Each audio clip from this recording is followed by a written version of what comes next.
656 ہجری بمطابق 1258 عیسوی میں ترک سردار ارطغرل غازی کے ہاں ایک بیٹا پیدا ہوا جس کا نام عثمان رکھا گیا۔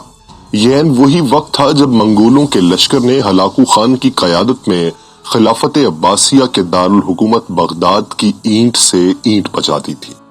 ایک ایسے وقت میں جب امت مسلمہ اپنے بدترین دور سے گزر رہی تھی اور تاتاریوں کے ہاتھوں ایک کے بعد ایک شہر تباہ ہو رہا تھا، تو ایسے میں امت مسلمہ کی ایک نئی اور عظیم الشان سلطنت کا بانی اس دنیا میں اپنی آنکھیں کھول چکا تھا۔ عثمان غازی جب لڑکپن میں تھے تو اس وقت ایک مشہور ترک عالم اور پر اثر صوفی شیخ ادابالی ہوا کرتے تھے۔ شیخ ادابالی عثمان غازی کے والد ارطغرل کے پرانے دوست بھی تھے۔ ادابالی اکثر و بیشتر ارطغرل غازی کے ساتھ بات کرتے۔ عثمان کی دینی تربیت میں شیخ ادابالی کا بھی ہاتھ تھا۔ اس کے علاوہ عثمان غازی کئی بار شیخ کے مہمان بنے۔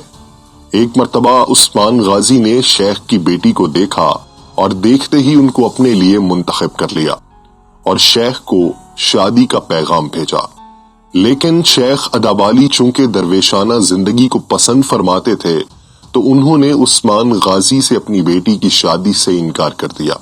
ایک رات عثمان غازی شیخ ادابالی کی درگاہ پر سوئے ہوئے تھے تو انہوں نے ایک خواب دیکھا۔ انہوں نے دیکھا کہ ایک ہلال چاند شیخ ادابالی کے سینے سے نکلا اور رفتہ رفتہ وہ بدر کا چاند بنا اور عثمان غازی کے سینے میں پیوست ہو گیا۔ پھر عثمان غازی کے پہلو سے ایک درخت نمودار ہوا جو بڑھتا ہی چلا گیا، یہاں تک کہ اس کی شاخیں آدھی زمین پر پھیل گئیں۔ اس درخت کی جڑوں سے دنیا کے 4 بڑے دریا بہہ رہے تھے اور اس درخت کی شاخیں 4 بڑے پہاڑوں کو سنبھالے ہوئے تھیں۔ درخت کے پتے تلواروں سے مشابہ تھے۔ اچانک ایک تیز ہوا چلی اور درخت کے پتے ایک براعظم کی طرف ہو گئے۔ وہ براعظم ایک انگوٹھی کی طرح دکھائی دیتا تھا۔ عثمان غازی اس انگوٹھی کو پہننا ہی چاہتے تھے کہ ان کی آنکھ کھل گئی۔ عثمان غازی نے یہ خواب شیخ ادابالی کو بیان کیا۔ خواب سننے کے بعد شیخ نے فوراً اپنی بیٹی کا نکاح عثمان غازی سے کر دیا۔ اب یہاں تاریخ میں پھر سے اختلاف پیدا ہوتا ہے۔ کچھ کے مطابق شیخ ادابالی کی بیٹی مال خاتون ہی تھی اور انہی کے بطن سے اورحان غازی کی پیدائش ہوئی۔ کچھ کے مطابق وہ عثمان غازی کی دوسری بیوی رابعہ بالا خاتون تھیں، جن سے ان کا دوسرا بیٹا علاؤالدین پیدا ہوا اور مال خاتون کے والد عمر بے ہیں۔ بہرحال اس خواب سے سبھی متفق ہیں۔ یہ خواب عثمان ڈریم کے نام سے جانا جاتا ہے، جو خدا کی طرف سے سلطنت عثمانیہ کا خدائی اشارہ تھا۔ عثمان غازی کے اس خواب کو بہت اچھا سمجھا گیا اور بعد کے لوگوں نے اس کی تعبیر یہ بتائی کہ 4 دریا، دریائے دجلہ، دریائے فرات، دریائے نیل اور دریائے ڈینیوب تھے اور 4 پہاڑ کوہ طور، کوہ بلکان، کوہ کاف اور کوہ اطلس تھے۔ بعد میں عثمان غازی کی اولاد کے زمانے میں چونکہ سلطنت ان دریاؤں اور پہاڑوں تک پھیل گئی تھی، اس لیے یہ خواب دراصل سلطنت عثمانیہ کی وسعت سے متعلق ایک پیشین گوئی تھی۔ شہر سے مطلب قسطنطنیہ کا شہر، جسے عثمان غازی تو فتح نہ کر سکے، لیکن بعد ازاں ان کی اولاد نے یہ شہر فتح کیا۔ ارطغرل غازی کے ولی عہد عثمان غازی اول اپنے والد ارطغرل غازی کی وفات کے بعد 27 ستمبر 1299 کو اپنی ریاست کے حکمران بن گئے۔ روم کے دارالحکومت کونیا پر منگولوں کے قبضے اور سلجوقی سلطنت کے خاتمے کے بعد عثمان غازی کی جاگیر خود مختار ہو گئی، جو بعد میں سلطنت عثمانیہ کہلائی۔ عثمان غازی کی جاگیر کی سرحد قسطنطنیہ کی بازنطینی سلطنت سے ملی ہوئی تھی۔ یہ وہی بازنطینی حکومت تھی جو عربوں کے زمانے میں رومی سلطنت کے نام سے مشہور تھے، جسے آپ ارسلان اور ملک شاہ کے زمانے میں سلجوقیوں نے باج گزار کروا لیا۔ اب یہ بازنطینی سلطنت بہت کمزور اور چھوٹی ہو گئی تھی، لیکن پھر بھی عثمان غازی کی جاگیر کے مقابلے میں بہت بڑی اور طاقتور تھی۔ بازنطینی کلادار عثمان غازی کی جاگیر پر حملہ کرتے رہتے تھے، جس کی وجہ سے عثمان غازی اور بازنطینی حکومتوں میں لڑائی شروع ہو گئی۔ عثمان غازی نے ان لڑائیوں میں بڑی بہادری اور قابلیت کا ثبوت دیا اور بہت سے علاقے فتح کر لیے، جن میں بروسا کا مشہور شہر بھی شامل تھا۔ عثمان غازی نے کراجہ حصار قلعے کا محاصرہ کیا اور جلد ہی اس بازنطینی قلعے کو فتح کر لیا۔ اسے فتح کرنے کے بعد عثمان غازی نے بازنطینیوں کو اچھی خاصی تنبیہ کر دی کہ ان کا مقابلہ آسان حریف سے نہیں ہے۔ سلجوقی سلطان اس فتح سے بہت خوش ہوا اور اس نے عثمان غازی کو کراجہ حصار اور اس کے ارد گرد کا تمام علاقہ جو عثمان غازی رحمت اللہ علیہ نے بزور شمشیر حاصل کیا تھا وہ ان کی جاگیر میں دے دیا اور اسے نیزبک کا خطاب دیا۔ عثمان غازی کو اس علاقے میں اپنا سکہ جاری کرنے کی اجازت دے دی۔ بادشاہی کے تمام لوازمات عثمان غازی کو میسر آ گئے۔ 1300 میں ایشیائی کوچک میں تاتاریوں کے حملے سے سلجوقی سلطنت کا خاتمہ ہو گیا اور عثمان غازی بالکل آزاد اور خود مختار ہو گئے۔ آئندہ اس کے بعد عثمان غازی رحمت اللہ علیہ نے تمام فتوحات ایک خود مختار حکمران کی طرح کی۔ سلطان عثمان غازی کا مقصد صرف دیگر ریاستوں کو فتح کرنا نہیں تھا، بلکہ کافی عرصہ وہ شہروں کے انتظامی معاملات میں مصروف رہے، حکومت کے مختلف شعبے قائم کیے، عوام کی فلاح و بہبود کے لیے بہت کام کیا۔ کچھ ترک سردار جنہوں نے اس خاموشی کو عثمان غازی کی کمزوری سمجھا، وہ عثمان غازی کی بڑھتی ہوئی طاقت سے خائف تھے۔ انہوں نے عثمان غازی کے مفتوحہ علاقوں پر حملے کرنا شروع کر دیے، لیکن عثمان غازی نے تمام سرداروں کی غلط فہمیاں دور کر دیں۔